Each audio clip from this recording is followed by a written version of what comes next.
રાજકુમાર, કિંજલનું operation થઈ ગયું? હા, કેમ? મારે મળવું છે ને મને લઈ જશો અત્યારે?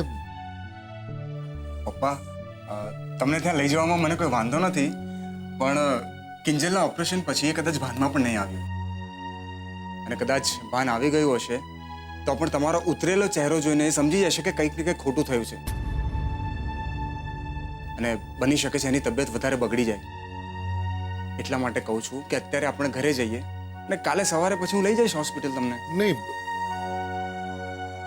ક્યાંક એવું તો નથી ને કે બાએ જે કાંઈ કીધું એને ધ્યાનમાં રાખીને તમે મને તમારા ઘરે લઈ જતા હો? ના ના પપ્પા. જો હું એક વાત કહી દઉં તમને, તમારા પપ્પાનો ઉંમર હું ક્યારેય નહીં ચડું. એના કરતા તો આ રસ્તો સારો છે. ના ના પપ્પા, મારા પર વિશ્વાસ કરો તમે. હું તમને એ ઘરે ક્યારે નહીં લઈ જાઉં જ્યાં તમારા સ્વમાનનું અપમાન થયું હોય. તો ક્યાં જઈ રહ્યા છીએ આપણે અત્યારે? એ બધું રસ્તામાં સમજાવું તો ચાલશે તમને? ગુલાબને મેં સરનામું જણાવી દીધું છે. એ ત્યાં ટેમ્પોમાં બધો સામાન ભરીને લઈ આવશે.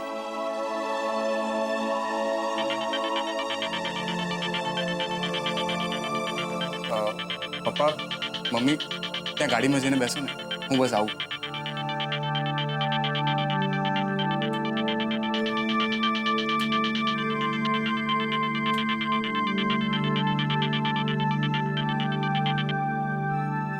હા સેજલ, બોલ. રૂપેશ, ત્યાં બધું ઓકે છે ને? હા, પણ આ બધી ચર્ચા કરવાનો હમણાં સમય નથી. મેં પપ્પાને ડોક્ટરના ષડયંત્ર વિશે અને કિંજલનું ઓપરેશન નથી થયું એના વિશે કંઈ જ નથી કહ્યું. હા, મેં પણ એ કિંજલ સાથે ઘર ખાલી કરવા બાબત કંઈ જ ડિસ્કસ નથી કર્યું. Okay, good. તો તું ત્યાં સંભાળ અને હું અહીંયા સંભાળું છું. એકવાર મમ્મી પપ્પાને ઘરે પહોંચાડી દઉં ને પછી તેને ડિટેલમાં બધી વાત કરું. Okay, bye. બાય.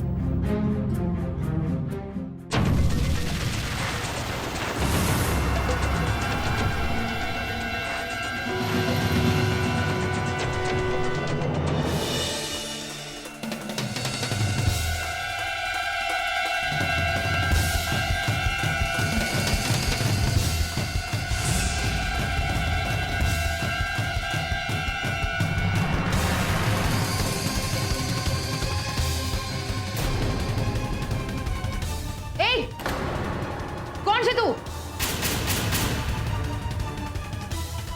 કોણ છે અને આ શું કરી રહ્યો છે?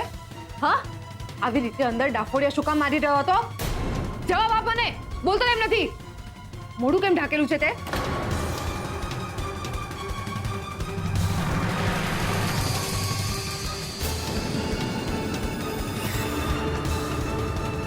અરે મોઢું બતાડ મને તારું.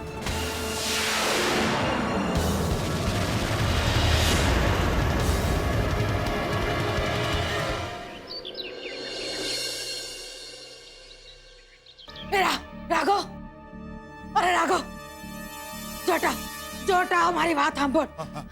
બેસો બેસો બેસો, જરા પૂરો ખાઓ. એક મિનિટ, આટલા હાફો છો કેમ?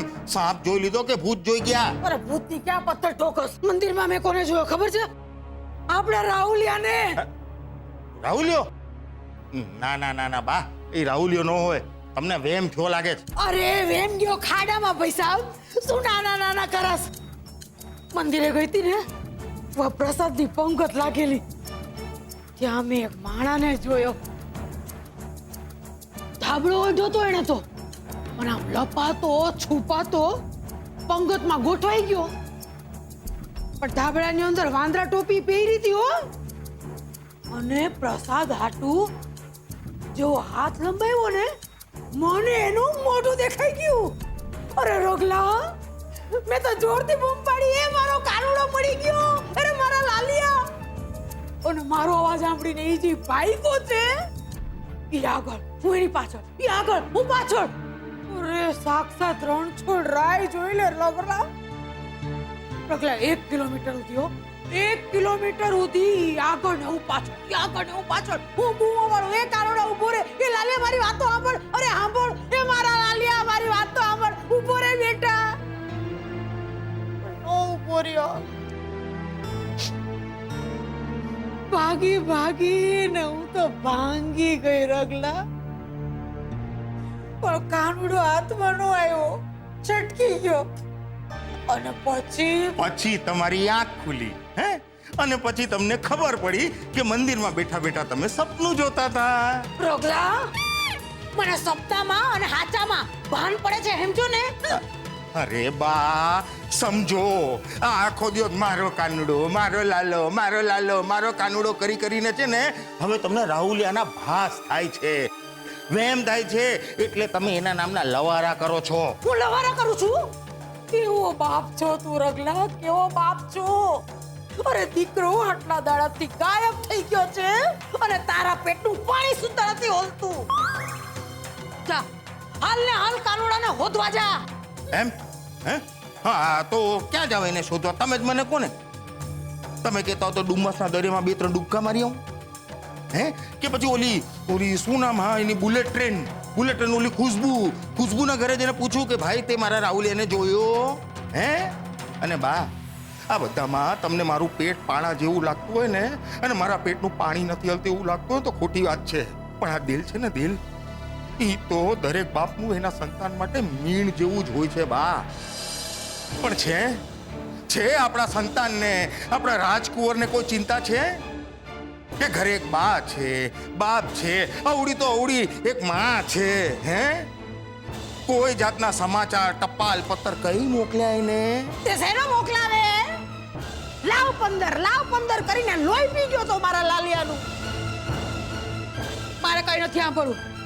હાલ ને હાલ મારા કાનુડાને હોદ, અને કામ પછી તું મારા ઘરમાંથી હાલતી પકડ.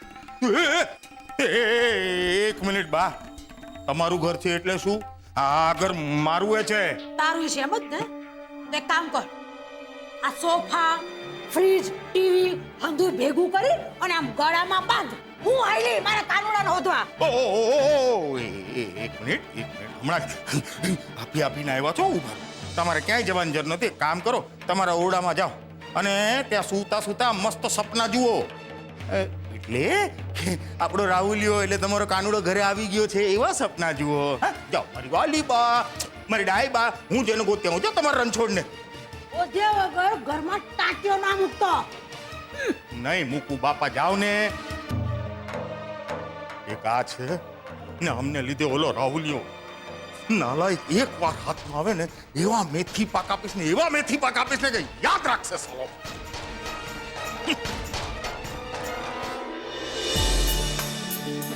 કિંજલ, સારું થયું તને હોસ્પિટલથી રજા મળી ગઈ, નહીતર અહીંયાની વાસ તો ભગવાન. હા, ને આપણા ઘરની મહેક કંઈક અલગ જ છે નહીં? અહીંયા આ નરમ નરમ ગાદલું હોય ને આપણા ઘરે ખાલી સાદો પલંગ, પણ તોય એ સાદા પલંગ પર નિરાંતની ઊંઘ આવે. ને અહીંયા સપનામાં પણ ઇન્જેક્શન, દવાઓ, બીમારીઓ એ જ બધું આવે.